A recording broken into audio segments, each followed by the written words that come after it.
Hello, everybody. I'm Hallie Jackson. It is so good to be with y'all. I am the anchor of Hallie Jackson Now on NBC News Now. And yes, I have drank the Kool-Aid on digital, on streaming, because we are all in at NBC Universal when it comes to those platforms. News, which is what I do, entertainment, sports. You can find us anywhere, right? Any device, almost every single platform. Check it out.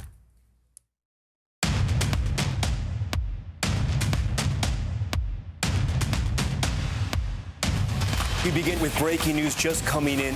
Russia has launched another round of attacks. The White House is asking Americans who want to get out to move quickly. Buildings on this block have collapsed. Growing outrage this morning following a train derailment. Residents are choosing to stay far, far away. This Chinese balloon was able to pick up on some signals. The DOJ digging for any evidence of a possible traitor. Did you take campaign donations and use that money to buy expensive suits? Peacock is streaming your NBC local station now. Good morning, South Florida. Get your local news and weather. We had some wet conditions out there. At home or on the go. Plus, your favorite NBC shows live. Welcome to today. So good to have you with us. You make a great team, huh? And so much more. Unbelievable. Welcome aboard. That was awesome. All in one place. Streaming now on Peacock. You might recognize the studio behind me from the Spiral video. The state told the College Board that the course violates the Don't Say Gay law. Austin Frazier is the TikToker behind this unhinged grimace shape trend. Sebastian spent his first 3 months in the NICU, and Stephanie worked the whole time. If you've ever seen Breaking Bad, you might know why this ingredient was so popular in the first place. This is the moment an alligator came dangerously close to these Girl Scouts.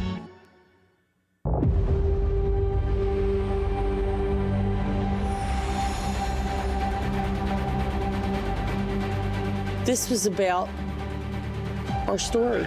It's something that you never forget. You have to be able to persevere. The women in that gallery roared. You can't tell Latino stories without plenty of good food, music, and dancing. It's funny and sacred and interesting and something to be talked about on every level. And that's kind of beautiful.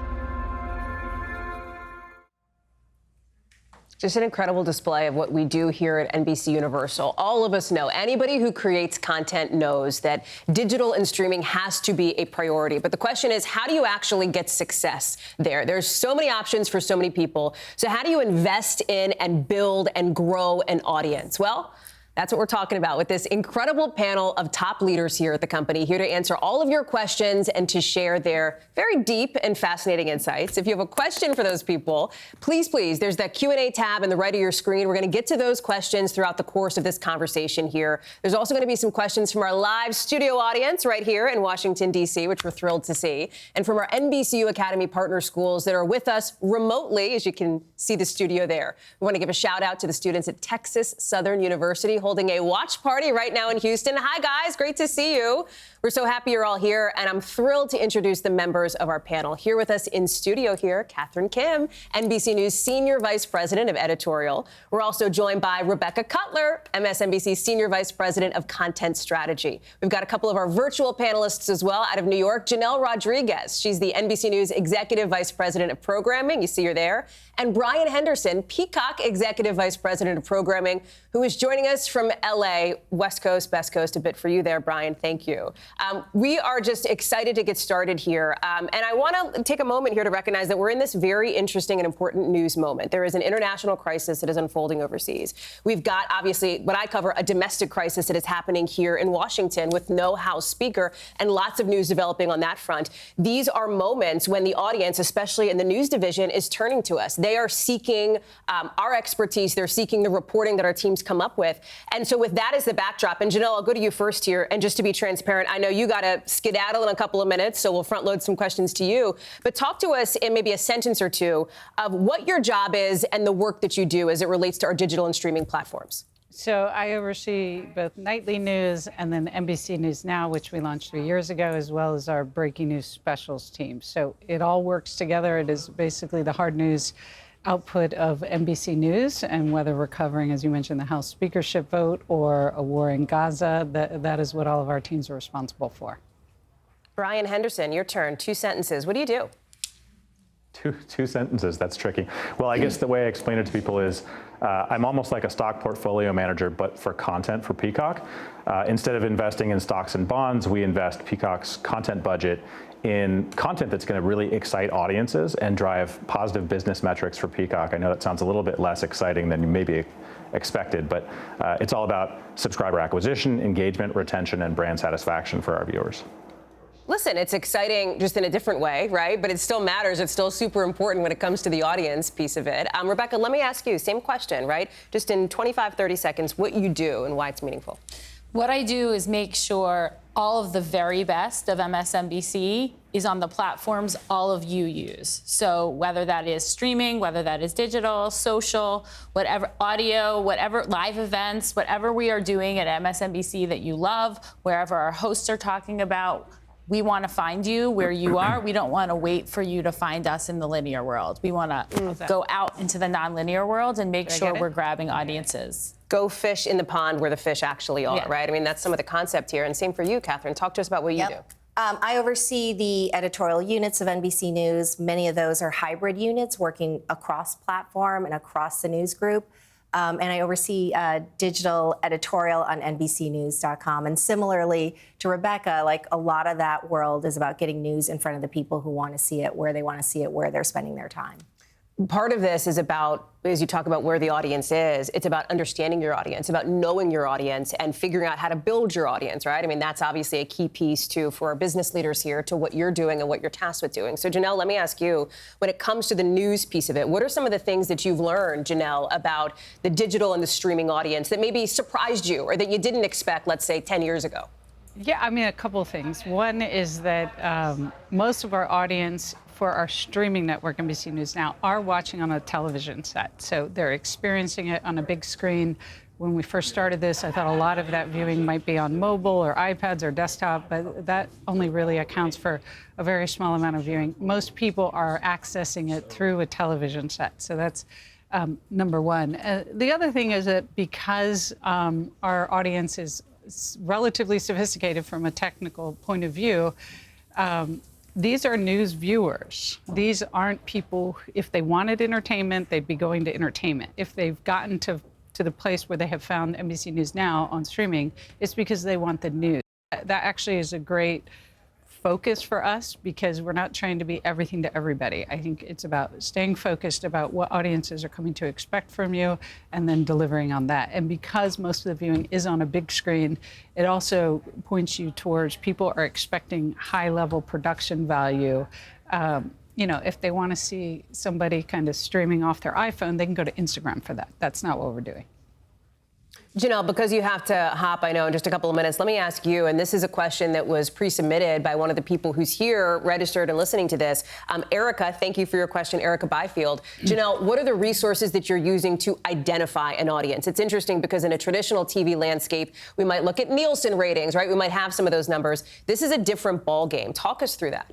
So without getting too far in the weeds, and I apologize because it does get a little technical here, but Nielsen, which is the traditional television measurement, uses a sample size audience that represents a statistical extrapolation of what the viewing audience is. So it's not actually a one-for-one number. On digital, we get a one-to-one number, meaning we know that somebody turned on at 11:56 to 12:03 and they were watching on an iPhone or they were watching through desktop or television. So you actually get the direct data every single day.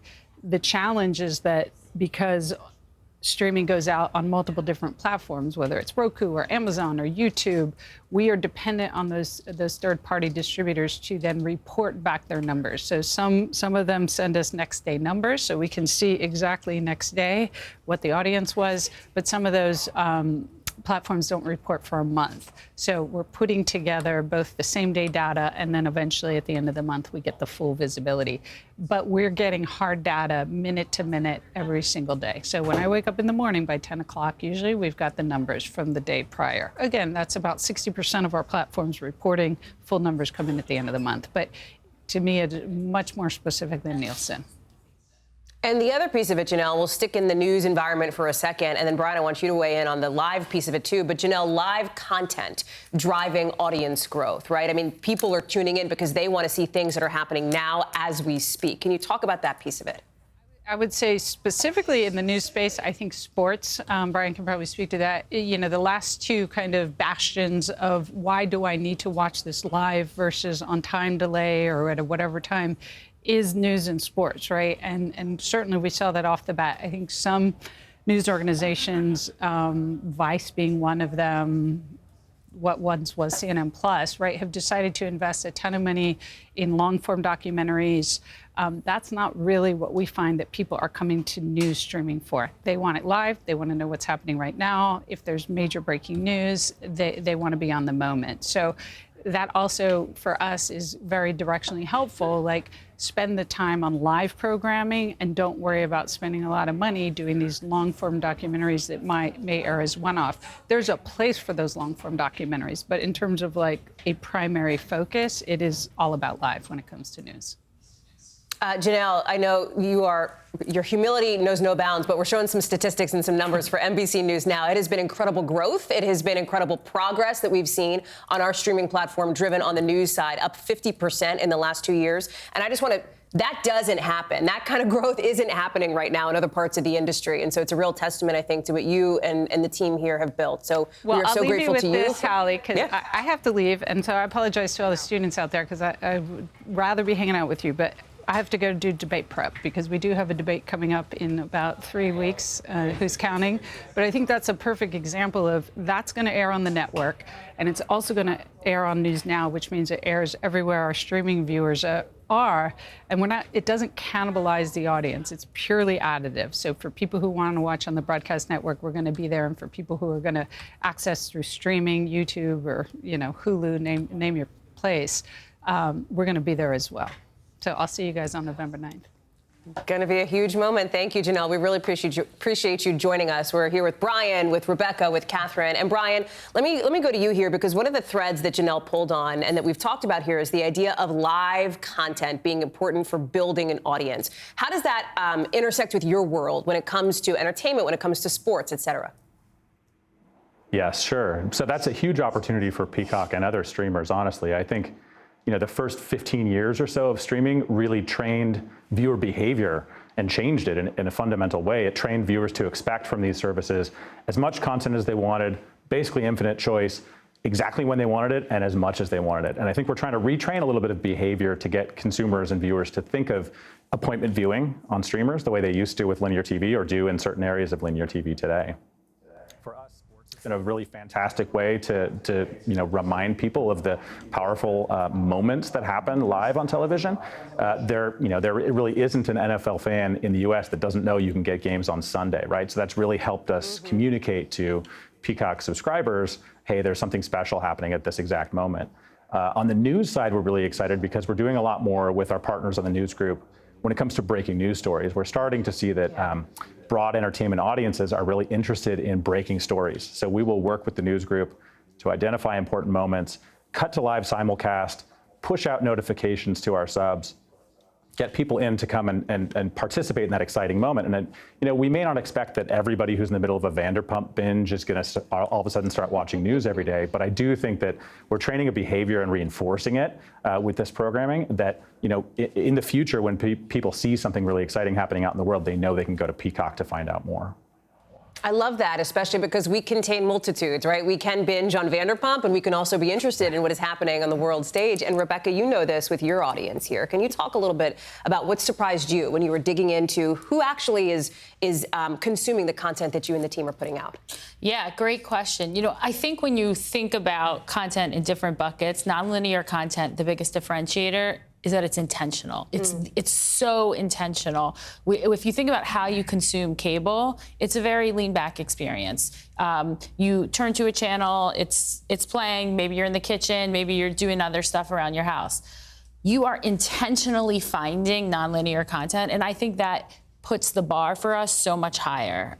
It means that whatever you're creating has to be that much stickier, that much more magnetic, and that much more differentiated from all the other content out there. So that's how the kind of the frame we use at MSNBC when we're thinking about either publishing to Peacock, publishing to digital, to our social channels. What are we creating? And is it something that will take an intentional act? Is it sticky enough and interesting enough and a high enough bar that someone will go out of their way and type it in and go out to seek it? It's people who are going to find content for you, Catherine. It's that, but it's also doing the push alerts I'm thinking about for NBC News for the digital piece, right? Making it show up on your phone to get people hooked and to press the button and to go. And the growth that NBCNews.com has seen is incredible. More than 88 million people were on the site or consuming NBCNews.com. That is more than the New York Times. That is more than Fox News. That is more than ABC News. Yeah. I'm going to toot your horn here because it's a big deal. So talk a little bit about building that audience and about both the intentionality of that audience and about grabbing them. I think the both exciting, challenging part of digital is that you really have to think about, like what Rebecca's talking about, like intentional, crafted, tailored, has to be a strong call to action. People have to want to watch or click.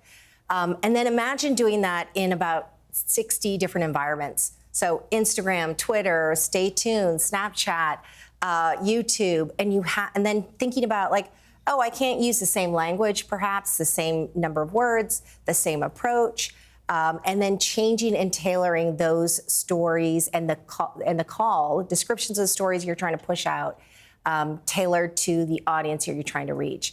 And we're all over the place. So you're really like, it is, when you look at the 88 million monthly UVs on average, we had 91 million UVs just in September. We're the #2 news site, and we're really proud of that. Free, ad-supported, credible, high-quality news. When you look at that number, it's happening in a multitude of ways. It's happening, again, across push alerts, Apple News, YouTube, streaming, the app. And we are very aggressive about trying to get those stories in our reporting out everywhere the consumer is. And of course, like a large driver is also the search engines, Google being, the biggest driver, which is like, what are people looking for? How do we make sure when they search for content, they come to us? I was going to ask you, what is the biggest focus right now, if there is one, or what is the biggest sort of most muscular platform that is pushing some of this? Is it Google? Is it one of these other platforms, YouTube? It shifts, and I think this is like the fun and hard part of digital. It's always evolving. I always say it's like building a house, like on earthquake prone, hurricane prone. Think of your metaphor land. There's always something that's changing that you have no control over. So right now, I think obviously Google and search is very important. Social used to be very important. It still is, but it used to be a very powerful driver of traffic to our site. It's diminishing. I think the biggest driver is distinct, exclusive content. And that is a big core focus of ours. Like, how do we break news? How do we produce distinct content? We talked about live, even in word form, text. It is very important to have a live presence on the biggest stories. It is one of the behaviors we notice our news audience reacting to and responding to the most. It's really powerful. And we have multiple live blogs happening now on the big stories that we're talking about. We mentioned that we're in the studio that I'm fortunate enough to get to use every day for my show, and that we see every Sunday on Meet the Press and every weekday on Meet the Press Now. And we have a question from one of our audience members here. Yara, can you introduce yourself, please, and then direct your question to whoever you'd like to. Yes, my name is Kiara Patterson. I am a senior graduating early this semester at Howard University, and thank you guys so much for being here with us today. My question is, what are some communication tools or ways in which you get your viewers engaged with your interviewees to properly inform the public and your brand, NBC? Catherine, you want to take that? Sure. Communication tools. Well, I think we've learned so many lessons through our Gen Z brand, Stay Tuned. And one of those is really like listening, reading comments. There was a time where you ignored comments, reading comments, finding out what people are saying, listening to the questions that they're asking, or even sometimes misinfo, disinfo that might be pouring into the comments, and responding to it and producing reporting off of what you see the audience talking about. So that is one way. We're looking at a lot of signals. Sometimes it's just purely engagement around a story and understanding there's a lot of interest in this topic. Let's start thinking about sidebars and other slices of this story that we can report out. Kiara, thank you so much. That is a great question, and we're going to take some more from the audience, from our audience remotely, and I want to remind people watching this virtually, get in there with your questions. Go ahead and put it in that side chat. We're going to get to those as this progresses here. Brian, let me bring you back into the conversation here. One of the things that Catherine and Rebecca have both talked about is the idea of finding balance, right? You've got to curate this sort of unending stream of content in a way that you think is going to be best positioned to move our business forward. How do you do that? There's a lot there. I mean, one of the things that's important to remember about a big, broad entertainment service like Peacock is it's a collection of many different audiences. And so we have to think strategically about each of those, make sure that they have plenty to watch. And we like to think about the viewer journey. So if they come in for one show, what will they watch next? What's going to keep them excited about the service? So there's a little bit of balance. You know, we do have a really strong library of licensed content. We have original content. We have, you know, movies fresh from theaters. We have sports. So there's a strong mix there.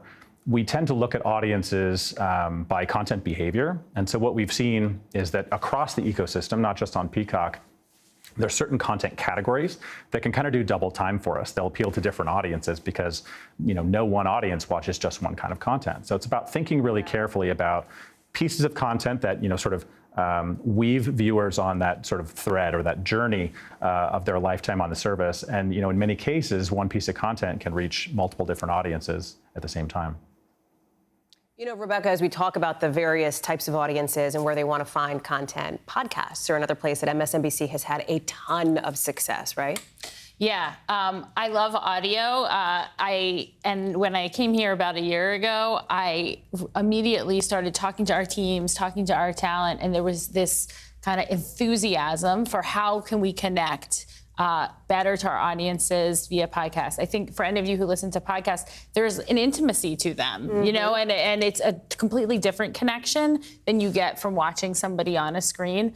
So a strategy that we've tried to employ is taking the subject matter that we know our audience is most passionate and using the format of a podcast where you can go deeper and longer. So the two original podcasts we've launched in the last year are Prosecuting Donald Trump.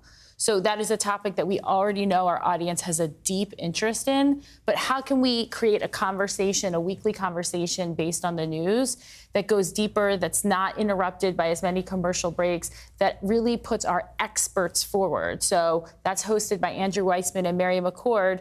They're just two prosecutors, former prosecutors, talking to each other. We've removed, I'm sorry, but we've removed the anchor, and we've just allowed those two experts to talk to each other in a more casual format. And the other one is really forward-looking towards next year. It's called How to Win 2024, and it's the same formula. We took Claire McCaskill, the former senator, and Jen Palmieri, who was communications director for President Obama, and we just gave them the mic to talk to each other as two experts and allow you as the listener to drop in and listen to their conversation. So we've loved doing that, and we think it's expanded the MSNBC reach into audio in a new way. In addition to that, and I'm just going to do a quick little plug, MSNBC showcasts, so that is literally just the audio version of our shows, are regularly featured. We will have anywhere from 5 to 10 episodes in the top 200 overall of all audio.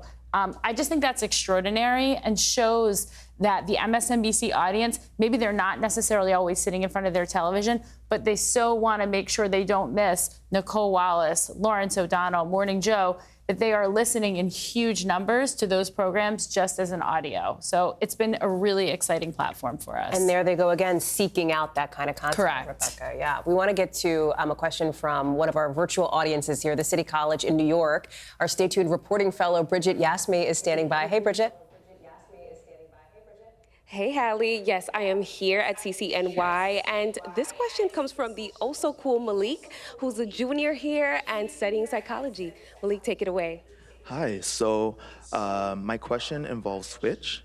So streaming services like Twitch are very important. They allow you to stream gaming content with a similar audience that gives you the opportunity to make money as well. So staying in the theme of streaming, how would transferable skills that journalists and experts like yourself, how would that come into play in the streaming field?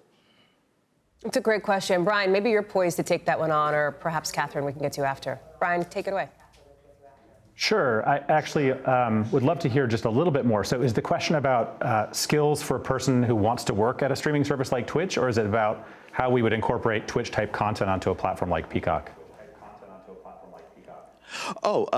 It's mainly pertaining to Twitch as like Twitch streamers. How would they exercise like audience captivating skills that I believe that journalists would have? And how would that transfer? Got it. Yeah, that makes sense, yeah. So I think it's all about just keeping a laser focus on who the audience is. One of the things that's really important, regardless of which streaming platform you're going to work for or use as a programmer yourself, is to really understand like, why is a viewer or a group of viewers coming to that service? What are they looking for? What's the need state or the behavior that they're sort of really excited about engaging in? And so while I don't know as much about Twitch per se, I do think a lot about audiences that use services like Twitch. And I think as long as you're keeping the end state, the user behavior in mind, you can be really adaptive in trying to apply that to the specific platform. Catherine, how about you?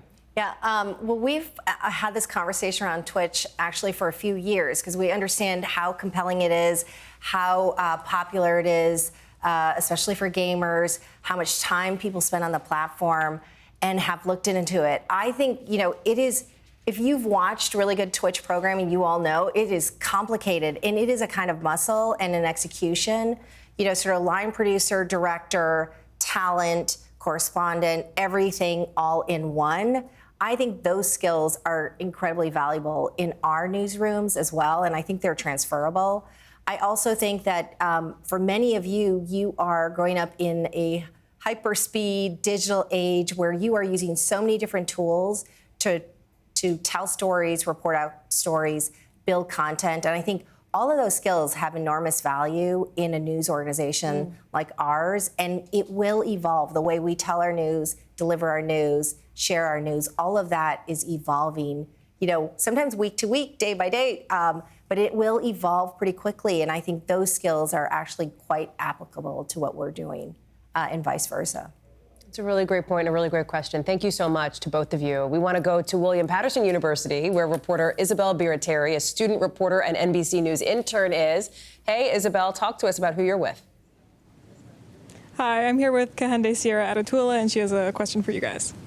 In an era full of subscription fatigue, how does news services, streaming services, strike a balance between journalism and also between the between affordable access for their audiences? Excuse me. It's a great question, Rebecca. Great question, and I'll just flack for Janelle, who's no longer here, and I'm sure if she was, she would remind you all that is a huge part of the premise behind NBC News Now. It is free, ad-supported, and available everywhere. So that's a huge commitment that this company has made to make sure high-quality news is available without a subscription. I think another area which I've been super passionate about, especially looking into 2024, is YouTube. Just some fun YouTube facts. YouTube is the second biggest search engine on the planet behind Google. It is also has a much bigger audience than many of the streamers we talk about combined. So Disney Plus, Paramount, Max combined, YouTube is getting more eyeballs. So that is a place that MSNBC, and I know across the news group, we've become really passionate around publishing, making our content available and out there. It's also ad-supported, so from a revenue standpoint, it's been a strong strategy for us, and it also creates audience loyalty for new audiences who might feel the same way as the student. Subscription fatigue, not in my budget right now, but I'm still passionate about the news and want to make sure I can develop relationships, or I really care about the way Joy Reid presents the news, or I really care about the way that Hallie Jackson presents the news, and I want to still be able to find her, but unfortunately a subscription is not in my budget this month. That's okay. We all have subscription fatigue, I think, and I think our news group across all of the entire portfolio has found ways to reach our audiences beyond subscription. It's also interesting when it comes to YouTube, and I just know this from our experience with the show, you have to crack the algorithm in some ways, right? In order to gain traction, you've got to have traction to a degree. Yeah, absolutely. As for all of you who are journalism students, headline writing is essential. Really focusing on the economy of your words. One of my favorite professors in college used to say, "I'm Western Union. I charge you for every word." So make sure every word counts, and I love that, and I still think about it every day. Your image selection. So how are you pulling the audience in? What is the cover image you are choosing? How are you, if you're creating a video, like what is that thumbnail going to be? These might feel like basics. These are essential, and what we talk about every single day. I'm sure Catherine and her teams talk about this every single day. Yeah. This is it. This is the building blocks, and I cannot emphasize enough to practice and learn those skills. Yeah, and paying attention to what people are looking for on YouTube. Search is a big source of audience on YouTube. So thinking about if I'm going to produce a video on the Supernova Music Festival, which we just did, really doing an analysis across all of the social video that we had cleared, the video that was made available, and putting it against a timeline. You think about how do you headline that story to get the audience or the viewer or the user to watch. And some of that is thinking about, well, what are people searching for? Actual words? Are they typing in Hamas attack? Are they typing in trance supernova music fest and thinking about those things? But also, what's gonna compel someone to see that this is a unique take on this festival or something I haven't seen before and watch it? Want to remind folks to go ahead and pop your questions into that Q&A box. We have several, and we'll take one now from Jack Johnson, one of the members of our virtual audience, which is, how do you balance an audience that prefers watching the news on streaming versus an audience that prefers watching news on cable? It is an interesting question, and we have probably two very good people to talk about it here. Rebecca and Catherine, if you can take this one. Yeah, we want all audiences. Like we want your eyeballs and attention wherever you choose to join us. If that's on cable, that's fantastic, and we'd love to have you. If that's on YouTube, that's great. If that's on audio, that's great. This is kind of the cornerstone of our strategy, which is our job at MSNBC is to create really excellent content and then make sure it's in the places that you go to find it. And so we are kind of platform agnostic. We want to just make sure that you're finding us. And if we're not finding you, like, come shout at us at the end of the panel, because I'd love to know. I'm so glad. I loved the question about Twitch. There are so many platforms, and that is our job to keep up with them and keep pushing into them and keep experimenting. Yeah, and I think most of us don't look at that as a this way or that way kind of question. It really is like truly about getting the journalism, the reporting, the news out in a robust, credible, high quality manner everywhere we show up. So we're no longer, and I think the audience is like that too. Sometimes they're watching you on linear, sometimes it's on their phone, sometimes it's on your social account. They're all over the place and they travel. And we know that. We can tell from our audience, some of this audience shows up on YouTube and then migrates over to our app or our site. And so we approach it really as like, how do we make sure we get the best reporting, the most accurate fact-based reporting out there in front of the audience, wherever they may be. As somebody personally who has straddled both worlds at some point in my career, right, used to have an MSNBC show, did the streaming show. I'm also the senior Washington correspondent for NBC News, so I do a lot of Nightly and Today show. There is also, though, somewhat of a difference in the audience generally writ large for the various platforms. Like I think about our MSNBC audience. They tend to be more political junkies. They want that. I think about our News Now streaming audience. They are news junkies, not necessarily begging and thirsting for the politics. If it's a big story, House Speaker, they want to know, but they want to sort of be on the zeitgeist of what's happening from a more general perspective. And so you look at sort of super serving some of those audiences, I think, which can also be a part of how this plays into things. Absolutely. I think knowing your audience, understanding your audience is so essential in this moment. We can't, I'll just give you like a personal example. I happen to be a super Swiftie, and I love. Did you go? Did you see a tour? I did. Okay, good. You saw a show with my 12-year-old daughter, but that is not MSNBC's audience. Right. So I can't show up to work every day and pitch all of the various Swiftie content that I would love to consume in my personal life. I need to come up to work every day and say, what does the MSNBC core audience want? And how can we make sure we are super serving them that? And that, I think, is kind of a key. That has gotten even more important in the current media environment, because if you're a super Swiftie, there's a dozen fabulous platforms for you.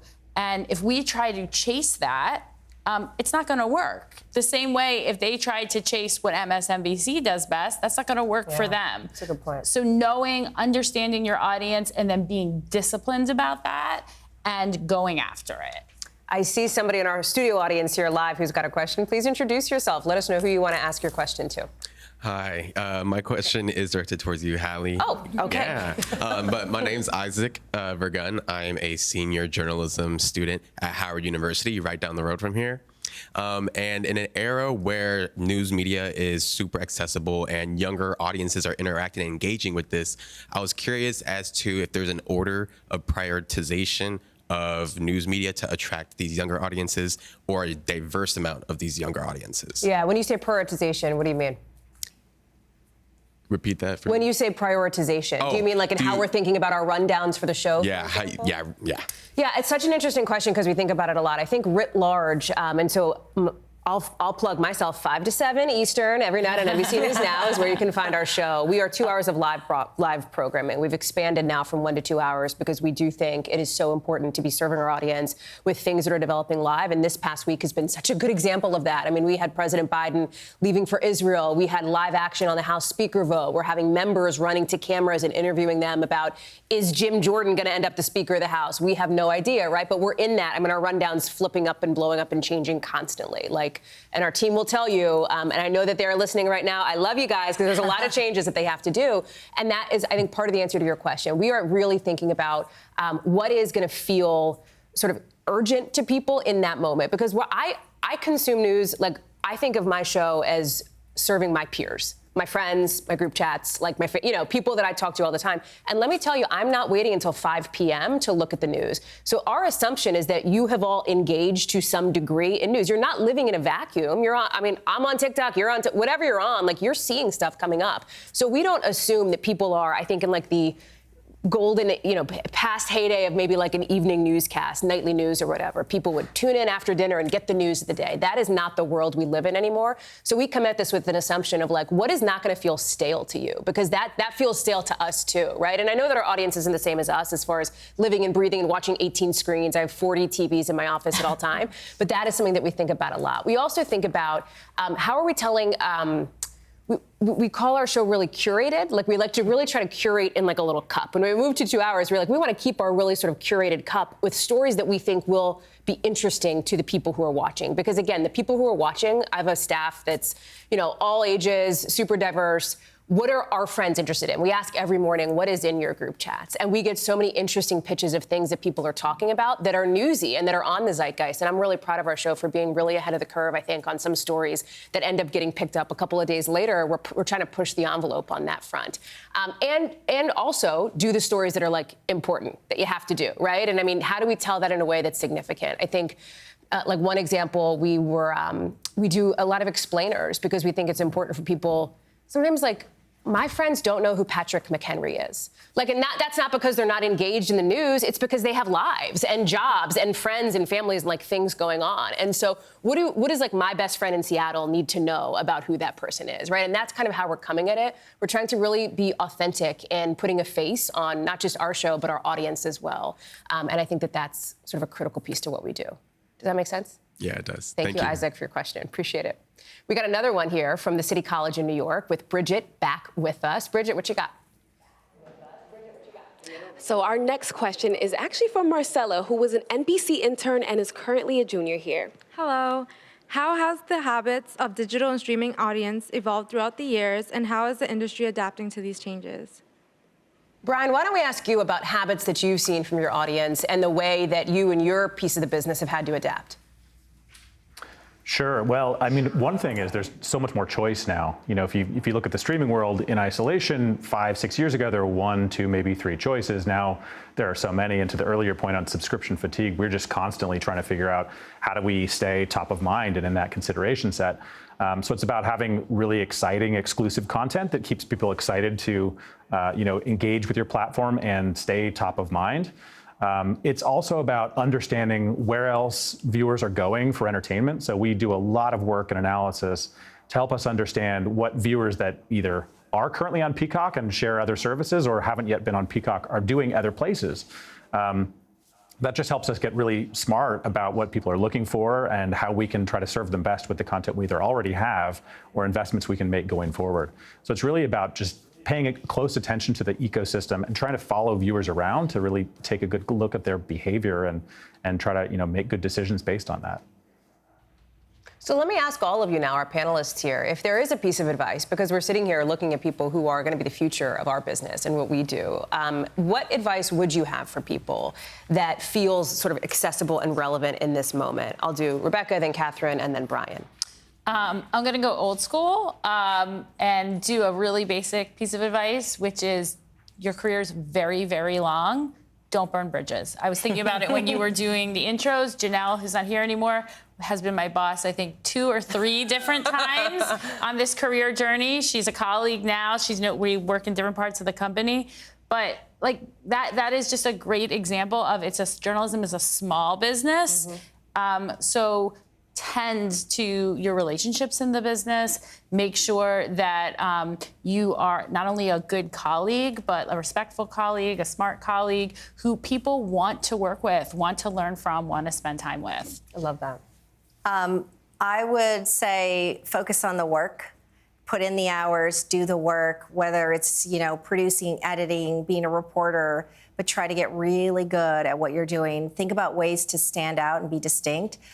There's a version of this, the burn your bridges, like anything you do, whether it's small or big, take it seriously. I think you are really judged by your peers and your managers along the way by how you handle any kind of assignment, big or small, complicated or not.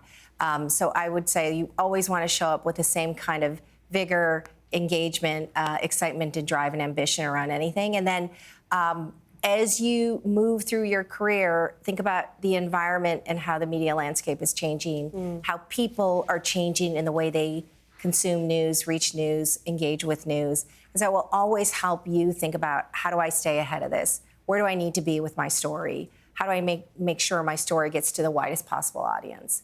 I love this theme from both of you that our careers are a long arc, that life is long and our careers are long, because I think about this a lot, and I get students and early career folks asking me, questions about that. And, I think we're in an age now where we can and should balance our work lives with our personal lives, and that's been something that's deeply important to me, that didn't always used to be important to me, and so, but I struggle with that because I think, well, I got to where I was because I hustled at every opportunity, and I read this recently and it stuck with me, and so I'll share it here, which is say yes a lot in the beginning, and then start to say no, right? And that to me felt very powerful because that was about calling things in and then curating. And I love that, and that's been something that sort of spoke to me pretty recently. Brian, how about you? What advice do you have for some of the folks in the room, on our virtual audience, and at our colleges who are joining us as well? Sure. Well, I love what both Catherine and Rebecca said. There's pieces of that in the advice I would give, which is advice that I've given to my own children at times. The perfect job that you end up in someday probably doesn't even exist yet. There's so much change in the industries that we work in. I look back, I started in cable television when we were still working on physical videotape, which probably blows a couple minds in the audience right now. But like streaming services didn't exist. They were a glimmer in people's imagination at that point at best. Now several years down the road inside streaming alone, the role of a programming strategist for streamers is really only 3, 4, 5 years old. So I couldn't have even suggested this type of job myself 10 years ago. So I think it's important to remember that the world is going to continue to change. The media and the formats that this entertainment and these news audiences are going to use will continue to change. But if you stay true to that important core of focusing on the audience, understanding what they're looking for and why they're using these services, what they're coming to you for, that's going to carry you through all the different changes and the different ways that you adapt to the actual business. I love that. It's speaking to your audience, it's understanding your audience, and it's being on the level with your audience, right? We're not above them. We're peers. We're part of it. What a great conversation. I hope it was helpful to all of you watching and with us. And I just want to thank Rebecca and Catherine and Brian. We are so grateful to have your time in what is a very busy moment for all of you. I know we appreciate it. We also want to give a shout out to the students at the University of Arizona, another one of our partner schools in Tucson. Hey, gang, thank you so much for watching. Tucson, we have a Arizona. lot coming up. I think I heard something, but I don't know what it was. So we're just going to say thank you. And we appreciate you. We're going to take a little quick break. We got a lot more to come here at this NBCU Academy Summit. A special message from our NBCU Chief Diversity Officer, Craig Robinson, is coming up. And then later on, do not miss the fireside chat with the superstars from the Today Show, Craig Melvin, Janelle Jones, Dylan Dreyer. If you've ever seen the Third Hour or listened to their Sirius show, you are in for like a real treat. It's going to be amazing. This look at how the longest running morning TV program is reaching new and younger audiences, not just on social, but on streaming, through podcasts, and a whole lot more. After that, breakout, 3 career expo rooms. You're going to get the choice and the chance to come on camera and ask questions directly to our panelists. You're going to find out more on how to really hone in on your audience when you're looking for a job. You can explore some different careers in audience research or learn how on-air talent connects with audiences. Right now, this is a good opportunity to go use the powder room, stretch, get a little snacky, but come back main stage in just about 12 minutes from now, 12:45 Eastern. We are so thrilled to have you with us. Thank you, and we'll see you soon.